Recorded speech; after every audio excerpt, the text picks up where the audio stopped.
히브리서를 여러분과 함께 나누려고 했더니 히브리서가 좀 광대합니다. 그래서 그 중에 히브리서의 아주 중요한 핵심 부분이라고 할 수 있는 11장, 믿음의 장이라고 합니다. 어떤 분이 그렇게 썼는지 모르지만 그 명칭이 참 좋은 명칭입니다. 언제인가는 제가 한번 꼭 이 히브리서 11장을 전체적으로, 이번에는 다 할 수는 없지만 그 나온 믿음의 선진들의 이야기를 가지고 한번 하나씩 이렇게 설교도 하고 싶은 내용입니다. 그 내용은 한마디로 말해서 의인은 오직 믿음으로 살리라 하신 것처럼 우리 1절 말씀에 우리 다 같이 한번 보도록 하겠습니다. 시작.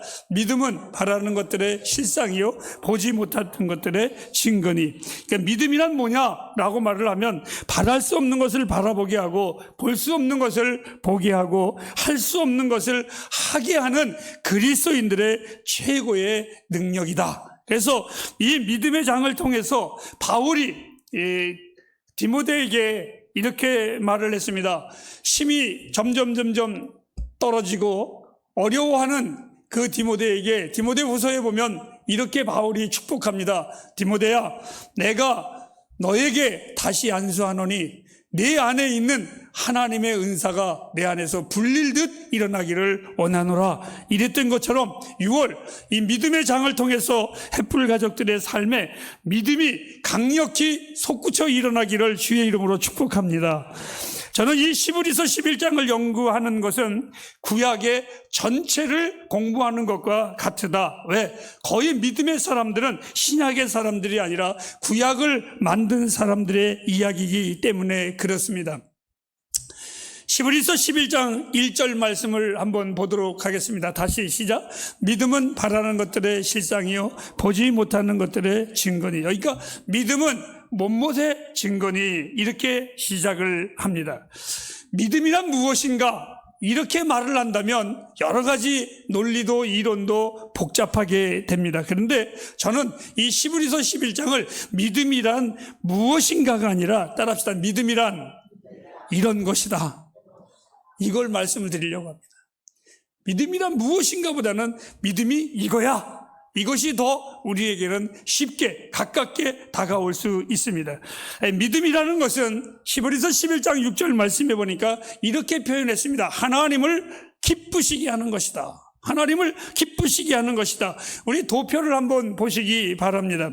유대 랍비가 하나님의 백성이 어떻게 살아야 하는가, 이거를 가지고 이 유대의 랍비요 지식인이 가르쳐 주었습니다. 그러면서 그는 613개의 계명을 성경에서 찾아서 그 중에 365개는 뭐뭐뭐 하지 말라, 또 248개는 뭐뭐뭐 하라, 이렇게 가르쳐 줬습니다. 근데 이거 613개를 다 하나님 백성으로서 지키면서 하나님 기쁘게 하려니까 저는 유대인들을 안 태어난 게 얼마나 감사한지 모르겠습니다. 이것을 모세는 10계명으로 줄였습니다. 그리고 이사야 선지자는 6계명으로 줄였고, 미가 선지자는 3계명으로 줄였고, 하박국 선지자는 한마디로 말해서 하나님의 백성은 어떻게 살아야 하느냐, 따라합시다, 믿음으로 살라, 이렇게 말씀을 드렸습니다. 그리스도인은 한마디로 어떻게 사는 것이 그리스도인이냐라고 말을 한다면 믿음으로 사는 겁니다. 믿음으로 사는 겁니다. 우리 선배 신앙의 사람들이 그 믿음으로 살아갔던 모든 삶의 그림자를 보면서 과연 우리들도 그렇게 살 수 있을까라고 묻는다면 저는 2가지 이유로 나도 그렇게 살 수 있습니다, 예스할 수 있습니다. 그 첫 번째 이유는 그들에게 이루어진 것에 대해서 나에게도 이루어질 수 있다. 할렐루야. 못 믿습니까 여러분? 왜 아멘이 근데 힘이 없습니다. 믿음 얘기하니까 나중에 한 마지막 제쯤 가면 세이치겠죠. 아멘도. 네, 기대합니다. 네. 뭐 그들의 이루어진 거, 그들도 동등하게 우리와 같은 사람인데 하나님이 그들에게 역사하신 거 보면 나에게도 역사하시겠죠. 할렐루야. 네, 조금 커지네요. 두 번째로는 에녹이 살던 시대에는요, 참으로 암흑했습니다. 진짜 아멘도 제대로 못하고 하나님의 뜻대로 산다라는 것은 조롱감이고 비웃음감이고, 그런데도 불구하고 이 에녹은 하나님을 기쁘시게 했는데, 지금은 교회도 많고 성경도 많고 목사도 많고 가르치는 이도 많고 그리스도인들도 많은데, 지금이야 그때보다 더 확실하게 믿고 더 즐겁게, 정말 더 풍성하게 우리는 예수 믿을 수 있다는 이유 때문에 나도 역시 믿음의 장을 펼칠 수가 있다, 이렇게 저는 두 가지 이유를 가지고 확신하고 있습니다.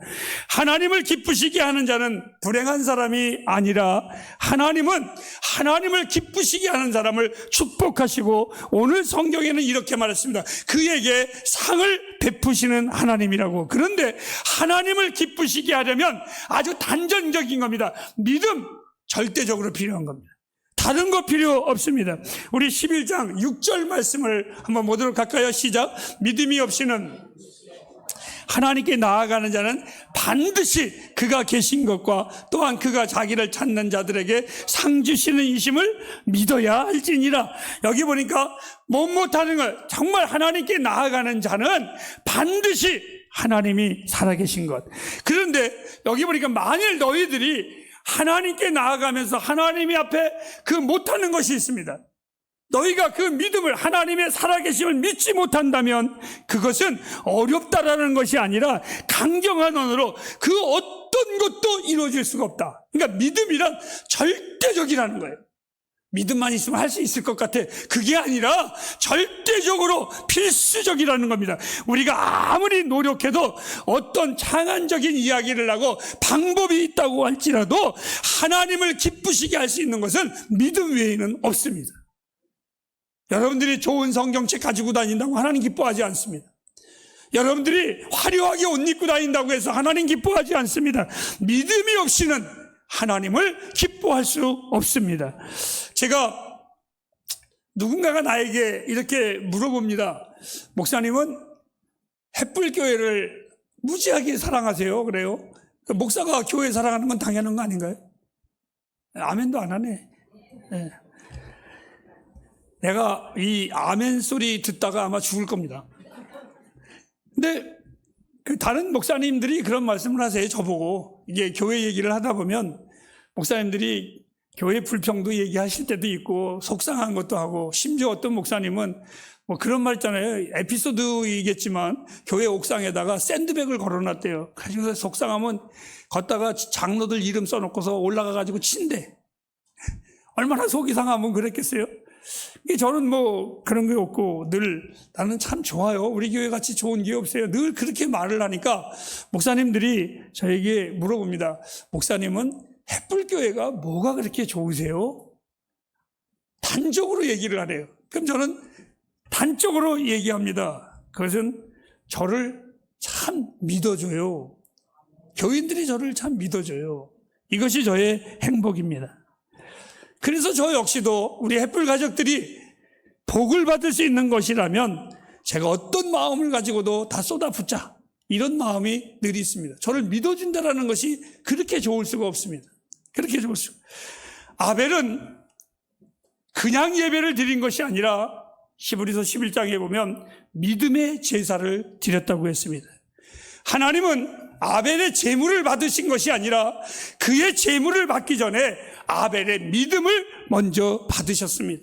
사랑하는 여러분, 여러분들이 하나님 앞에 예배할 때, 이 교회에 올 때 그냥 예배가 아니라 믿음의 예배를 드리시기를 바랍니다.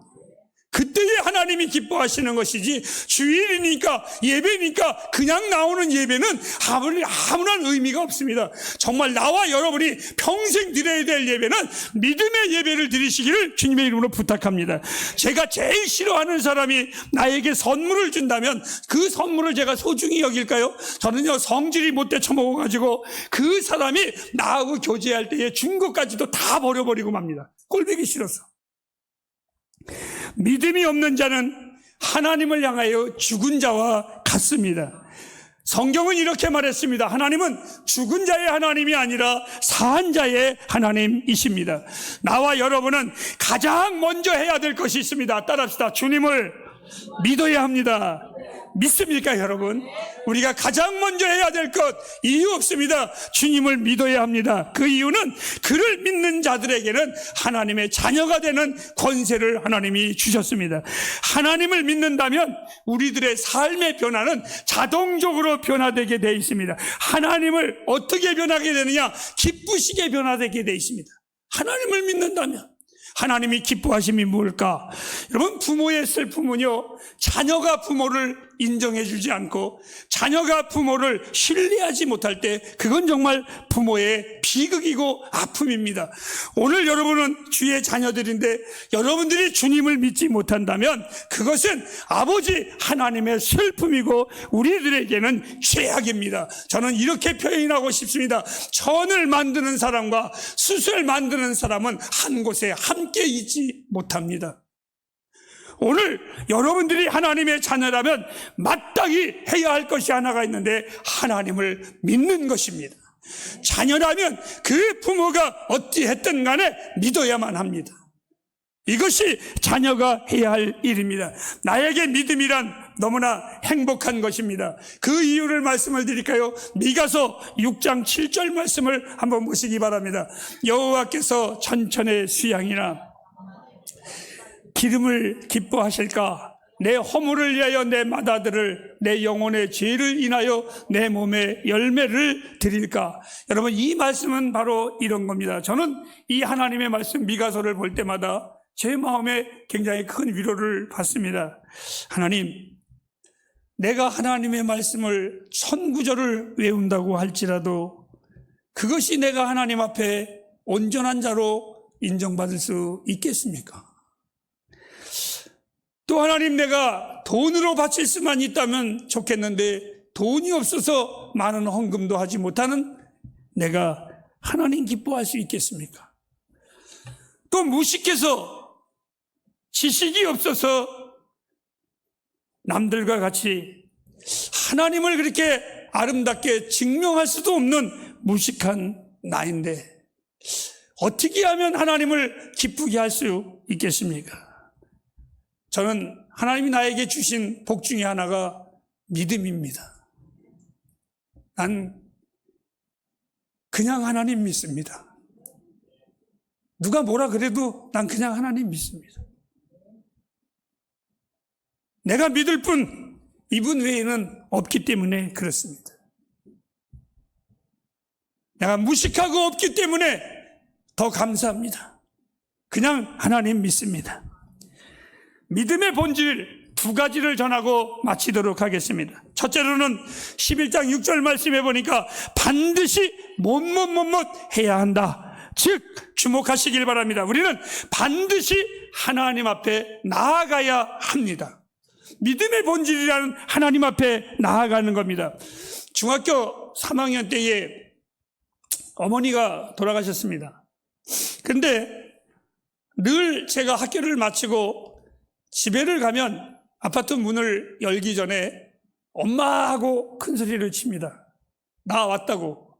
그럴 때 엄마가 있으면 참 좋습니다. 근데 문을 열었는데 엄마도 안 계시고 아무도 없으면 너무너무나 심란하고 마음이 그렇습니다. 근데 늘 엄마 부르는 것이 습관이었었는데 어느 날 내 안에 엄청난 슬픔이 닥쳐왔습니다. 습관적으로 학교 갔다 와가지고 엄마하고 문을 여는 순간에 머릿속에 엄마 돌아가셨지. 이제는 아무리 불러도 그 엄마는 안 계셔. 이것은 어린 아들에게 엄청난 상처입니다. 사랑하는 여러분, 우리가 나아가야 할, 우리가 부를 수 있는 하나님이 계심이 얼마나 행복하고 좋은 건지요. 그런데 어리석은 자는 성경에 하나님이 없다 하고 의심한다고 했습니다. 하나님이 계심을 믿는다면 우리는 하나님 앞에 나아갈 수밖에 없습니다. 이것이 바로 성경의 에녹의 믿음이었었습니다. 그는 하나님은 살아계신 하나님, 그분 외에 다른 신은 없고 유일하신 하나님을 그는 믿었습니다. 그래서 다른 사람들이 다 딴짓을 해도 이 사람은 하나님과 300년을 동행했습니다. 사랑하는 햇불 가정 여러분, 다시 한번 부탁드립니다. 하나님을 믿으시기 바랍니다. 이것을 여러분의 신앙의 가장 붙듦으로 삼으시기를 바랍니다. 믿지 않으면 하나님 앞에 나아갈 수 없습니다. 두 번째입니다. 찾는 자들에게는 하나님이 상 주시는 이심을 믿어야 할지니라. 오늘 성경은 찾습니다라는 말이 납니다. 주의 이름을 부르는 사람은 구원을 얻습니다. 오늘 성경에 찾는 자들에게는 상을 주십니다. 이것은 아주 성경의 정확한 번역입니다. 주님을 향해 만약 다른 것을 다 잃어버린다고 할지라도 하나님은 반드시 우리에게 세상이 감당할 수 없는, 세상이 이해할 수 없는 상을 주시는 분이 우리 하나님이십니다. 하나님을 섬기는 것 그 자체가 나와 여러분의 인생의 엄청난 소득입니다. 하나님은 우리의 자산입니다. 하나님은 나와 여러분의 행복이고 나와 여러분의 생명이십니다. 이 하나님을 찾으시기를 바랍니다. 여러분이 상 받는 것이라면 저는 이렇게 권면하고 싶습니다. 하나님을 기쁘시게 하는 것을 여러분 인생의 목표로 삼으시기를 바랍니다. 하나님을 기쁘시게 하는 것은 어리석은 일이 아니라 고귀한 일이고 복받을 만한 일입니다. 사람의 변덕을 맞추고 사는 것은 고욕입니다. 사람의 비유를 맞추는 것만큼 힘든 것이 없습니다. 그런데요, 하나님을 기쁘시게 하는 것, 그게 뭐냐? 그를 믿는 겁니다. 얼마나 쉽습니까? 하나님을 믿는 것. 저에게 딱 맞습니다. 여러분들은 모르겠습니다. 나같이 아무것도 없고 무식한 놈한테는 딱 맞습니다. 믿기만 하면 되니까. 믿기만 하면. 그리고 믿는다면 우리는 하나님 앞에 나가서, 내가 믿는 분이 그분뿐이 없으니까 그냥 나는 눈만 뜨면 하나님께 나아가는 겁니다. 정말 신자의 삶은 뭐냐? 하나님을 향하여 나아가는 삶이 신자의 삶입니다. 때로는 우리의 삶 속에 슬픈 일을, 아픈 일을 당할 때도 참 많이 있습니다. 이런 거 있잖아요. 요셉이 관원장을 도와주었는데 그는 요셉의 말을 듣고 출세했는데 그를 출세케 한 요셉을 그는 잊어버리고 있었습니다. 또 다윗이 나발의 양떼를 잘 보호해 줬는데 다윗이 위급하고 다윗이 도와달라고 할 때에 이 나발은 다윗에게 은혜를 갚은 것이 아니라 오히려 정말 모욕 중에 모욕을 이는 던져버리고 말았습니다. 목회하면서 나 역시 얼마나 많은 실망과 온당한 보상은커녕 배신과 아픔이 내 안에 있었습니다. 저는 이렇게 자문자답 해봤습니다. 오늘 새벽에 일어나 하나님 앞에 이 설교를 하면서 제가 이렇게 자문자답했습니다. 하나님, 그렇다고 내 마음을 아프게 한 자들이 그들보다 내가 못하게 사나요? 아니었습니다. 그렇다고 내가 그들보다 하나님의 상을 못 받으면서 사나요? 이것은 하나님이 나에게 던진 질문입니다. 어느 날 창세기 15장에 보니까 아브라함이 소돔과 고모라와 전쟁을 하고 이기고 돌아올 때에 소돔의 왕이 이 전리품을 당신에게 주겠소 라고 했더니 아브라함은 노했습니다. 왜? 훗날 자기가 잘 살면 저 이방 왕이 그때 뺏은 것 가지고 아브라함이 잘 살았다고 뒤에서 엉뚱한 소리 할까봐 그 믿음의 자존심을 가진 아브라함이 노했습니다. 그런데 빈손 들고 오는 아브라함의 마음이 인간인 거로 얼마나 쓸쓸했겠습니까? 저도 누가 돈을 주면 안 받는다고 해놓고 돌아올 때는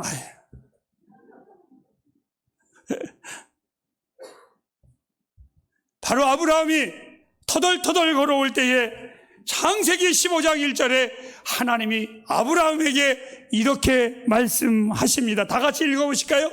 이후에 여호와의 말씀이 이상 중에 아브라함에게 임하여 가라사대 아브라함아 두려워 말라 나는 너의 방패요 너의 지극히 큰 상급이니라. 사랑하는 햇불가족 여러분, 사람에서가 아니라 하나님께 기대하시기를 바랍니다. 본질적으로 성경의 하나님은 상 주시는 하나님이십니다. 보상하시는 하나님이십니다. 그래서 다윗은 시편 73편 2절에 이렇게 말했습니다. 주밖에 내가 사모할 자 없나이다. 사랑하는 애플 가정 여러분, 주밖에 이 땅에 없습니다. 그래서 에녹은 사람들에게 조롱을 당해도 하나님의 손을 잡고 굳건하게 걸어갔습니다. 창세기 5장을 저는 이렇게 표현을 합니다. 공동묘지장이라고.